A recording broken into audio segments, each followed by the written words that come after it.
বাংলাদেশে যাদের বিরুদ্ধে আদালতের নিষেধাজ্ঞা আছে, যদি টাকা আর ক্ষমতা থাকে, তারা কি বিদেশে বসেই পাসপোর্ট পেয়ে যায়? তাহলে কি আইন শুধু সাধারণ মানুষের জন্য? ঘটনাটা কোনো গুজব নয়, এটি বাংলাদেশেরই একটি জাতীয় সংবাদ।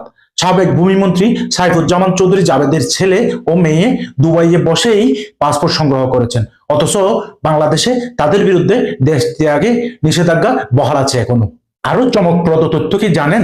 আবেদন করা হয়েছে আরব আমিরাত থেকে অনলাইনে, কিন্তু ঠিকানা দেখানো হয়েছে চট্টগ্রামের চাঁদগাঁও আবাসিক এলাকা। প্রশ্ন হলো, নিষেধাজ্ঞা তথ্য যাচাই না করেই কনসুলেট কিভাবে পাসপোর্ট দিল? তাহলে এটা কি শুধু ভুল, নাকি স্বৈরাচারের দোসররা এখনো সরকারের ভিতরে ঘাপটি মেরে বসে আছে এবং একে অপরকে সাহায্য করছে? প্রশাসনের কেউ কি চোখ বন্ধ করে রেখেছে, নাকি টাকার বিনিময়ে সবকিছু ম্যানেজড?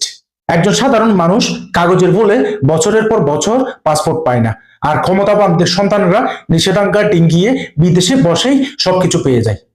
তাহলে প্রশ্ন একটাই, বাংলাদেশে আইন কি সবার জন্য সমান, নাকি টাকা আর পরিচয় থাকলে সবকিছুই সম্ভব?